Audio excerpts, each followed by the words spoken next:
बिस्मिल्लाहिर्रहमानिर्रहीम। अस्सलाम वालेकुम। आज मैं आपको रसमलाई बनाना सिखा रही हूँ। तो इसके लिए हमें जो चीज़ें चाहिए वो नोट कर लें। दूध 1 लीटर, खुश्क दूध 1 कप, चीनी पौना कप। अगर आप बहुत ज़्यादा मीठा पसंद करते हैं तो आप 1 कप चीनी भी डाल सकते हैं। अंडे 2 अदद, इनको मैंने फेंट कर रखा हुआ है रसमलाई का डो तैयार करने के लिए। ये दोनों अंडे नहीं लगेंगे, बल्कि जितना रसमलाई का डो तैयार करने के लिए हमें चाहिए होगा हम उतना ही इस्तेमाल करेंगे, क्योंकि अंडे छोटे बड़े भी होते हैं। बारीक सूजी 1 टीस्पून, लेवल्ड यानी आपने भरकर टीस्पून नहीं लेना। और अगर आपके पास मोटी सूजी है तो आप ½ टीस्पून ले लीजिएगा। 1½ टेबल स्पून मेल्टेड देसी घी, आप मेल्टेड मक्खन या तेल भी ले सकते हैं। इलायची powder ½ teaspoon, baking powder 1 teaspoon level करके, यानी आपने टीस्पून भरकर नहीं लेना। अगर आप ज्यादा डाल देंगे तो आपकी रसमलाई टूट जाएगी। और पिस्ता और चांदी के वर्क हस्बे जरूरत। यहां पर मैं आपको ये बात बता दूं, प्लीज आप जब भी रसमलाई बनाएं इसमें डलने वाली चीजों की मिकदार का आप खास ख्याल रखें। चीजों की मिकदार अगर आप कम या ज्यादा कर देंगे तो रसमलाई सही नहीं बनेगी। इसलिए आपको जो मिकदार मैंने बताई है आपने बिल्कुल वही मिकदार रखनी है। और दूसरी बात, आप बेकिंग पाउडर का खास ख्याल रखिएगा कि वो एक्सपायरी ना हो, इसकी वजह से भी आपकी रसमलाई खराब हो सकती है। सबसे पहले आप दूध डाल लें।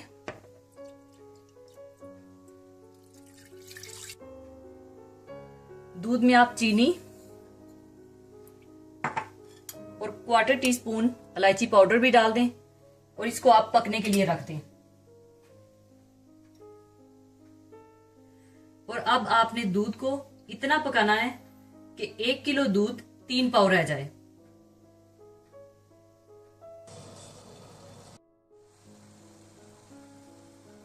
इसके बाद आप सूखे दूध में सूजी और बेकिंग पाउडर आप छान कर डालिएगा, ताकि बेकिंग पाउडर में हवा का गुजर हो सके और अच्छी तरह से मिक्स हो सके।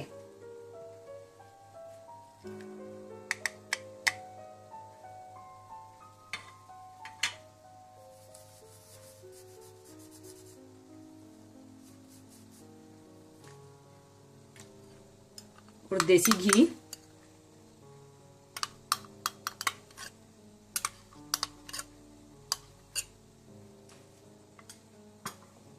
पहले आप इन सबको अच्छी तरह से मिला लें।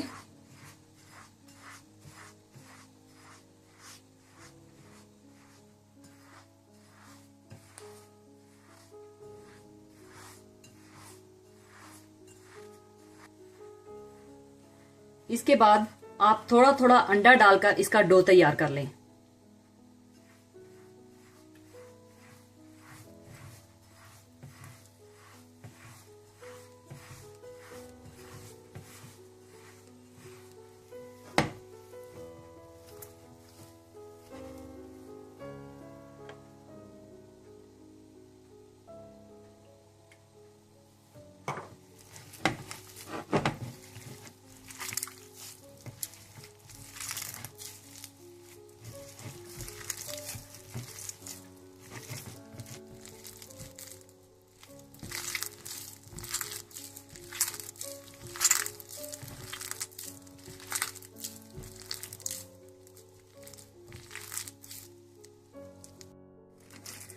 अच्छी तरह मिलाने के बाद आप हाथों पे थोड़ा सा तेल लगा लें।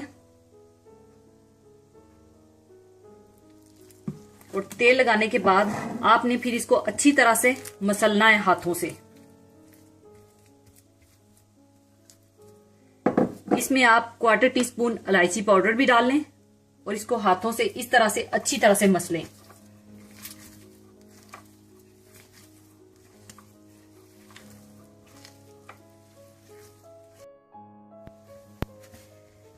इस तरह से आपने अच्छी तरह से मसल लेना है। अगर आपके हाथों के साथ ये चिपके तो आप हाथों पे तेल लगाकर आप इसे अच्छी तरह से मसल लें। और इसका टेक्सचर इस तरह हो जाना चाहिए।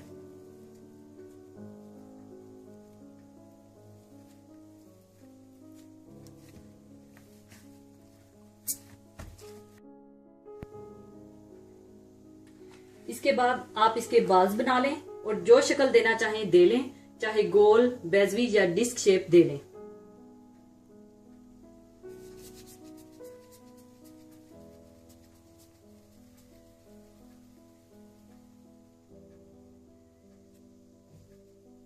मैं इसको डिस्क शेप दे रही हूं।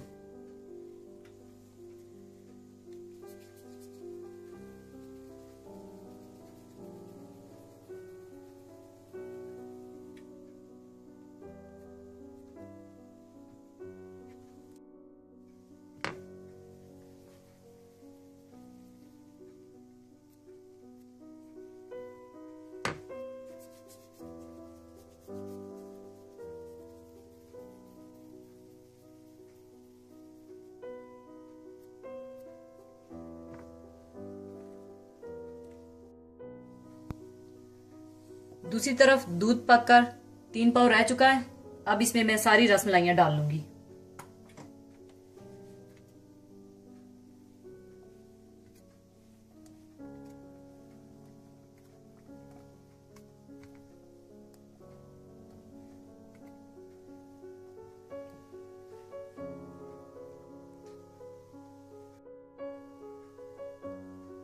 सारी रसमलाइयां डालने के बाद आपने इन्हें मीडियम आंच पर 20 से 25 मिनट के लिए पकाना है। अभी आप देखेंगे कि ये सारी रसमलाइयां साइज में डबल हो जाएंगी। 25 मिनट हो चुके हैं, रसमलाई तैयार हो चुकी है। अब मैं इसे सर्विंग डिश में निकाल लूंगी।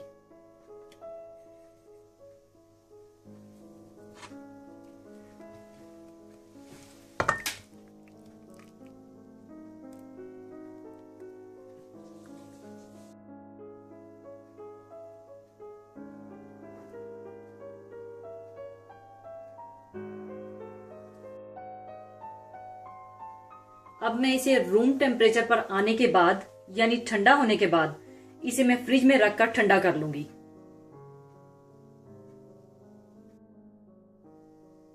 रसमलाई को फ्रिज में रखकर मैंने ठंडा कर लिया है। अब आप इसके ऊपर चांदी के वर्क लगा दें।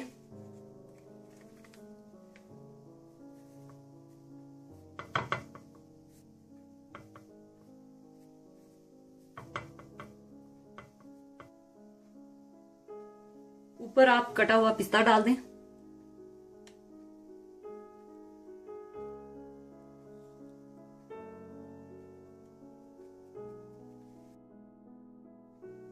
अब मैं इसे काट कर दिखाऊंगी कि अंदर से कितनी सॉफ्ट है और इसमें कोई गुठली नहीं है।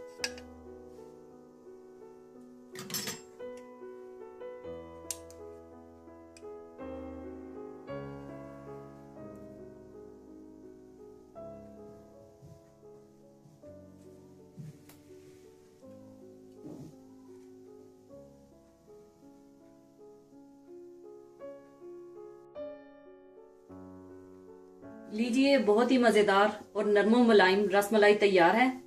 यकीन मानिए, अगर आप मेरे इस तरीके को फॉलो करके रसमलाई बनाएंगे तो आप डिब्बे या पैकेट्स की रसमलाई बनाना भूल जाएंगे और आपके मेहमान यकीन नहीं करेंगे कि ये आपने घर पर खुद बनाई है।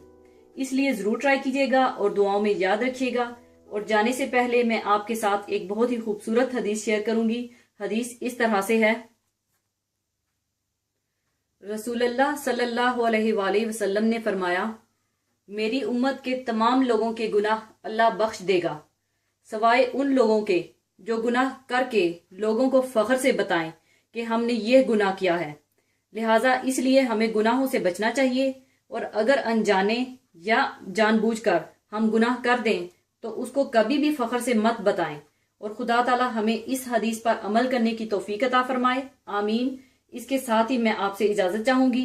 अपना बहुत ख्याल रखिएगा, दुआओं में याद रखिएगा। अल्लाह हाफिज।